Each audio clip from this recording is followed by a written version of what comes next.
अध्यक्ष महोदय, दोनों सदनों के समक्ष राष्ट्रपति जी द्वारा दिए गए अभिभाषण के धन्यवाद प्रस्ताव के समर्थन करने के लिए मैं खड़ा हुआ हूँ। किसी भी सरकार के कार्य का मूल्यांकन करने के लिए 3 वर्ष का समय पर्याप्त होता है। हमारी सरकार ने हर क्षेत्र में, चाहे वह कृषि उत्पादन का क्षेत्र हो, चाहे मूल्य नियंत्रण की बात हो और चाहे शिक्षा की बात हो, हर क्षेत्र में सफलता हासिल की है। यदि आप अभिभाषण को पढ़ें तो उसमें इन सारी बातों का विवरण मिलेगा, जिससे हमारी सरकार की सफलताओं का दिग्दर्शन हो जाएगा। श्रीमान, हमारी सरकार ने ग्रामीण रोजगार योजना प्रारंभ की है। इस योजना के तहत जिन ग्रामीण मजदूरों को मदद पहुंचनी चाहिए थी, उन लोगों तक यह मदद नहीं पहुंच पा रही है।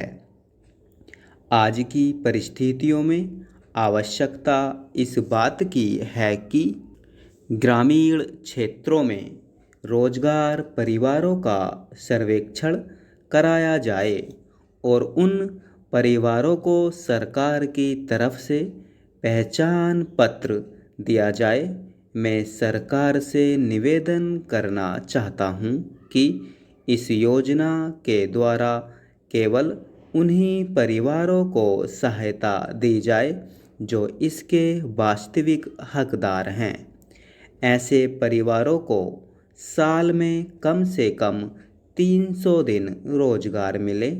इसके साथ ही हमारी सरकार को इस बात की भी व्यवस्था करनी चाहिए कि उचित दर की दुकानों से उनको सस्ता कपड़ा और सस्ती खाने पीने की चीज़ें भी मिल सकें।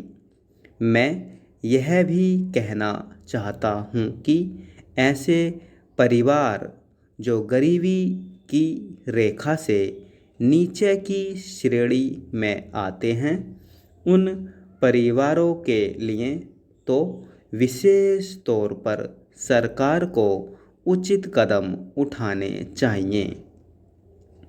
जहाँ तक देश में बेरोजगारी की समस्या की बात है, इस समस्या पर हमारी सरकार गंभीरता से विचार कर रही है। प्रतिवर्ष लाखों की संख्या में हमारे नौजवान स्कूल और कॉलेजों में शिक्षा प्राप्त करके बाहर निकल रहे हैं, परंतु काम धंधे और नौकरी की तलाश में बेकार बैठे हैं। उनके अंदर सरकार के प्रति असंतोष फैलता जा रहा है। हमारी सरकार ने निर्णय लिया है कि आगामी पंचवर्षीय योजना में औद्योगिकरण पर अधिक जोर दिया जाएगा। इस दिशा में हमारी सरकार का विचार है कि अधिक धन लगाकर ऐसे उद्योग धंधों का निर्माण किया जाए जिनसे अधिक से अधिक लोगों को रोजगार मिल सके। हमारे प्रधानमंत्री जी के नेतृत्व में हमारी सरकार का अनुमान है कि हम वर्तमान पंचवर्षीय योजना की अवधि में कम से कम 1 करोड़ लोगों को रोजगार दिला पाएंगे। इस बात का संकेत राष्ट्रपति जी ने अपने अभिभाषण में भी किया है। इसके साथ ही हमारी सरकार ने नौजवानों के छोटा व्यापार शुरू करने के लिए बैंकों से कर्ज की भी व्यवस्था की है। बैंक की प्रक्रिया को सरल करने की दिशा में वित्त मंत्रालय द्वारा दिशा निर्देश जारी किए जा रहे हैं। इससे भी बेरोजगारी की समस्या के समाधान में सफलता मिलेगी।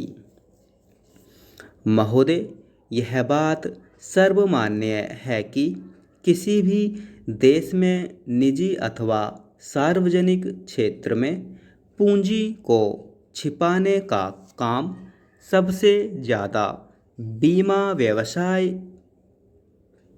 ही करता रहा है, खास तौर से उन देशों में जिनकी राष्ट्रीय अर्थव्यवस्था प्रारंभिक स्थिति से गुजर रही है।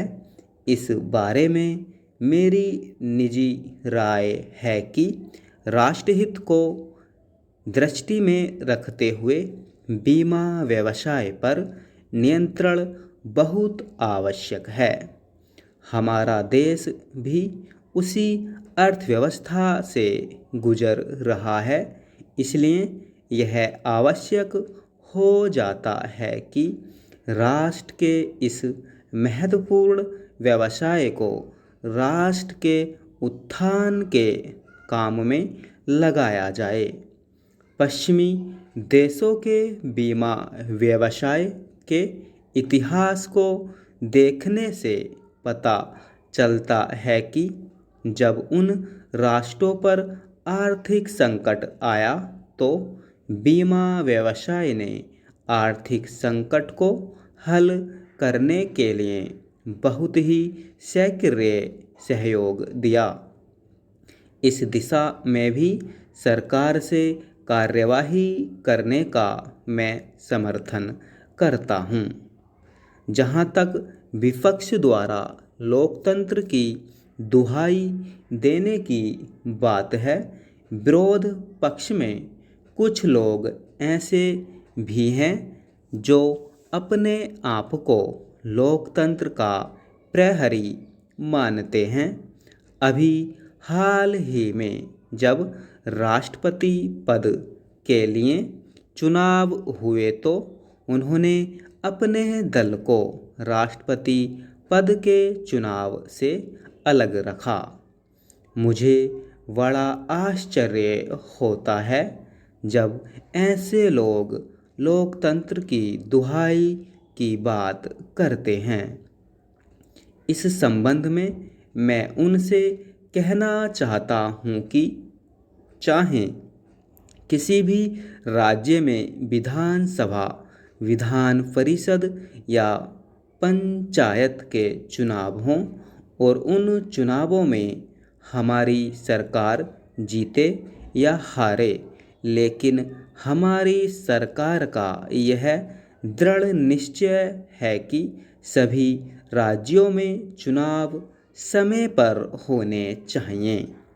मैं समझता हूँ कि यह बात हमारी लोकतंत्र प्रणाली को उजागर करती है। महोदय, जब हम देश की उन्नति और प्रगति की बात कहते हैं तो हमारी ताकतें यह नहीं चाहती हैं कि भारत देश किसी भी क्षेत्र में विकास करे और अपने पैरों पर खड़ा हो सके। इतना होते हुए भी चाहे कृषि विकास की बात हो या उद्योग की, हमारी सरकार ने देश को विकसित करने का प्रयास किया है। इन शब्दों के साथ मैं अपनी बात समाप्त करता हूँ। स्टॉप।